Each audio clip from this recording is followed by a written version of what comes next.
Good day mga agaw.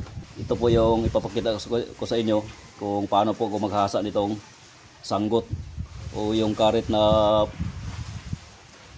ginagamit ko po pag pangangarit sa dalawang puno ko ng niyog na piniprepare ko po ngayon para gawing sanggutan para makapag-harvest po ako ng tuba. Yan, ito po yung karet ko mga agaw. Murang-mura lang po ito. Lampas 100 lang po yung presyo nito. Binili ko ito sa palengke, kaya po kung makikita nyo ay magkakalawang po pag hindi po siya nahasa. So ang ginagamit ko po dito na panghasa sige na hindi po yung hasaan, yung bato.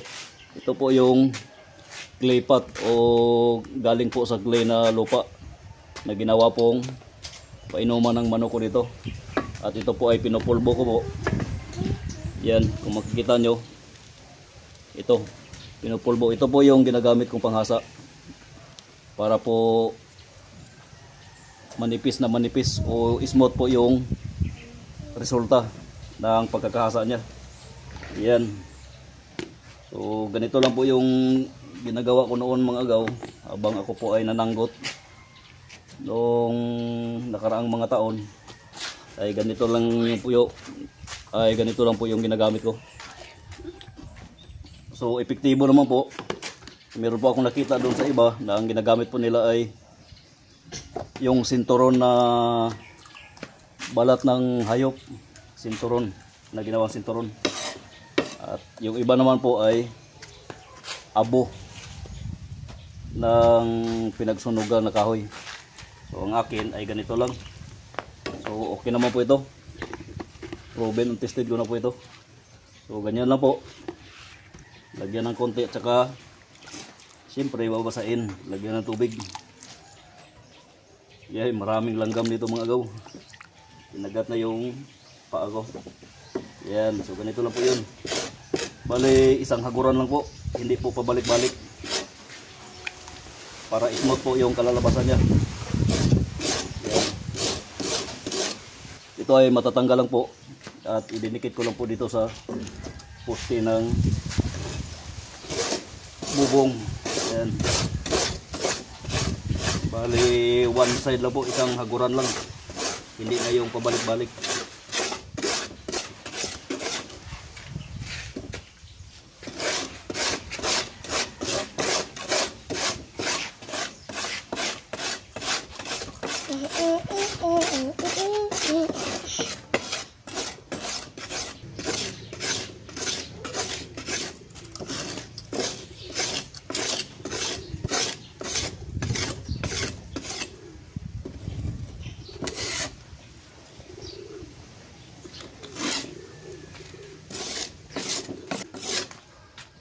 Saka hindi ko po kaligtaan itong hasain, itong sa may dulo.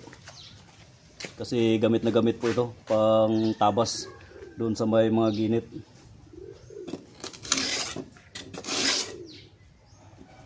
Yan lang po mga agaw. Nung una, ang ginagamit ko pong hasaan ay yung carborundum o yung bato. At nagtataka po ako bakit hindi masyadong matalim o matalas yung resulta niya. Kaya naisipan ko na ganito yung gagamitin ko. Itong clay powder o clay pot na pinupulbo.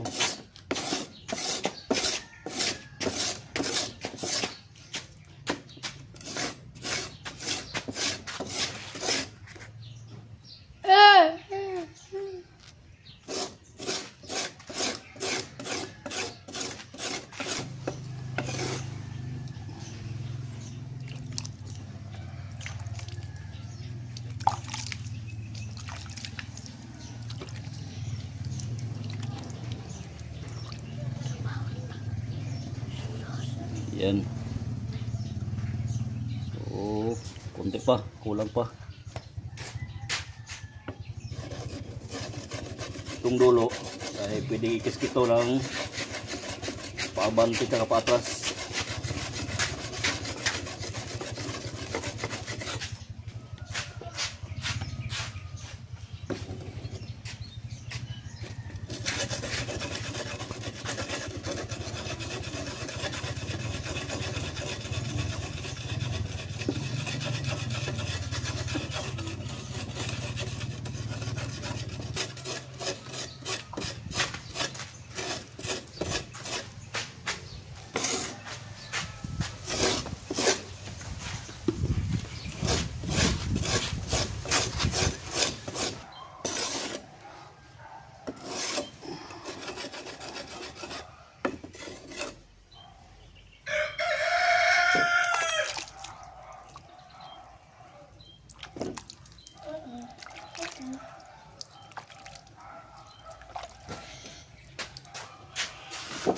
Ayan na po.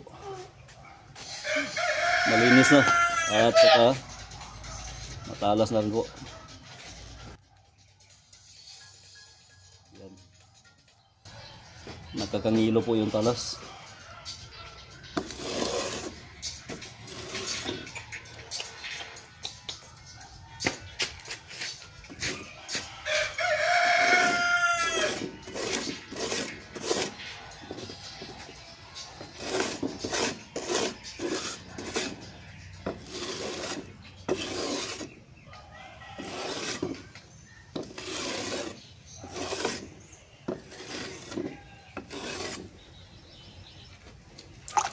Kumbati na. Matalas na yung sanggot natin. Ayan.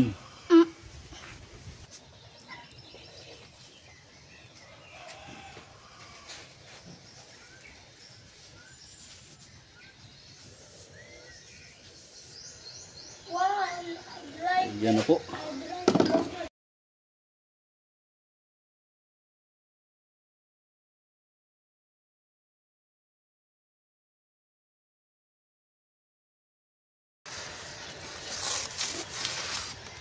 Ayan. Okay. Oh. Mahangin. Ayan. Oh. Ayan. Okay na ito agaw. So, mga veterano dyan sa pag-aasa, saludo po ko sa inyo. Ako ay practice lang muna ito. At hindi man ito sobrang talas. Ang importante ay kahit konti ay napatalas ko itong karet ko. Yan.